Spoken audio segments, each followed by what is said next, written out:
And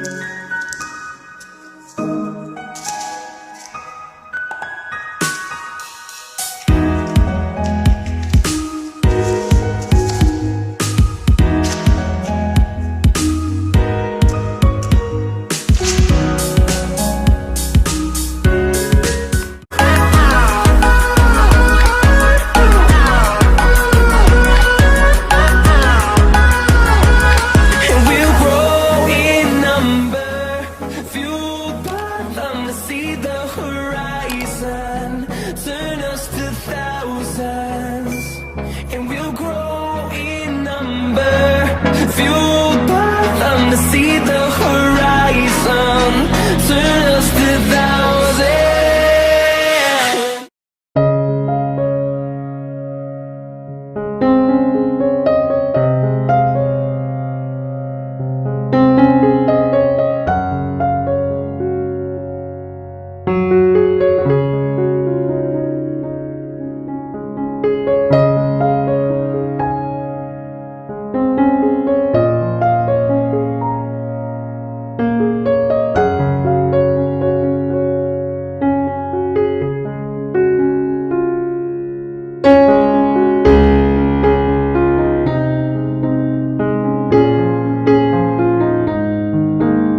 reveal their intricate behaviours and patterns to us all. This sequence was recorded over the last few months, but it's been speeded up so you can see in seconds what's happened over days and weeks. Clouds are rising from the equator, where the sun's energy is strongest. In the mid-latitudes, between the equator and the poles, you can see vast low-pressure systems, some of them storms, spiralling and swirling their waves across the oceans before weakening of the land. These pictures help us forecast the weather, but over the years also provide historical records of the extreme weather events, hurricanes, floods, droughts, those increasingly frequent phenomena that are part of our climate-changing world. These pictures play out the passing of the seasons. You can see how the world's vegetation extends across land and sea, forming bands of growth that circle the Earth. There are bands of ice in the polar regions, then bands of life, bands of desert follow, and then another band of life at the equator. The satellite instrument that made these measurements responds to chlorophyll levels. During spring and summer, as the plants on land and phytoplankton in the oceans thrive, the green chlorophyll levels increase. Come autumn and winter, the green chlorophyll dies away, and we see growing zones of brown. The timing of the seasons is just one way to observe our climate-changing world. Satellite data can be combined with other sets of information. Here, satellite images of the continents have been combined with a computer-derived model of the ocean's currents. Studies like this are vital in gauging the effects of climate change on our planet. If we look carefully at these images, we can see how a strong equatorial current flows across the Pacific, through Indonesia, then on into the Indian Ocean, before moving around the southern tip of Africa. It then eddies and spirals, heading up to the Caribbean, where it creates the loop current. This loop is important in predicting hurricanes, but it's also where the Gulf Stream begins. This moves up the eastern seaboard of the United States before heading across the North Atlantic to warm the westernmost parts of North Europe, including Britain. If the changing climate affects the Gulf Stream, then average temperatures in the British Isles may become closer to those of Newfoundland in Canada. You're now looking at the flights of aircraft over a period of 24 hours.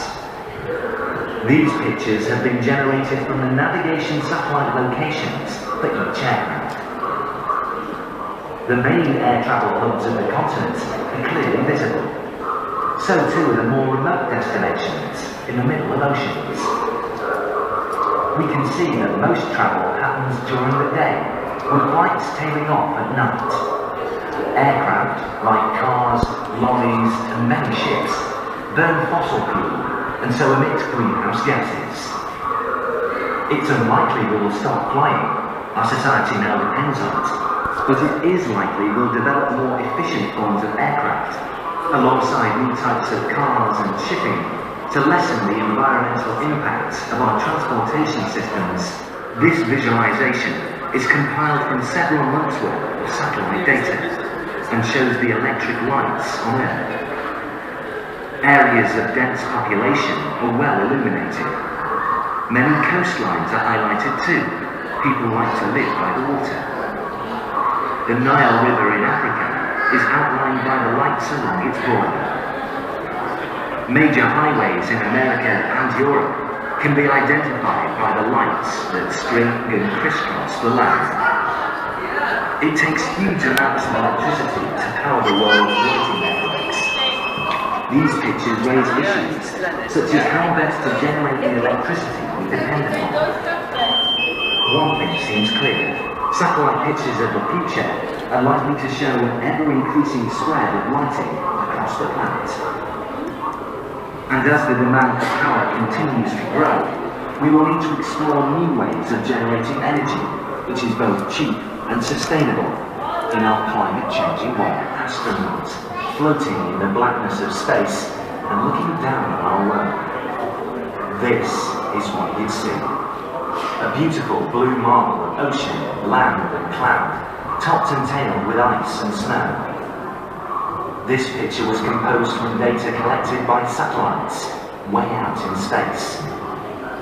They orbit Earth, detecting and measuring, keeping an electronic eye on our world, revealing how it works, recording how it's changing. Covering every part of the planet, using astonishingly sensitive instruments and working continuously for years on end, satellites are immensely powerful tools that are helping scientists to understand our climate-changing world.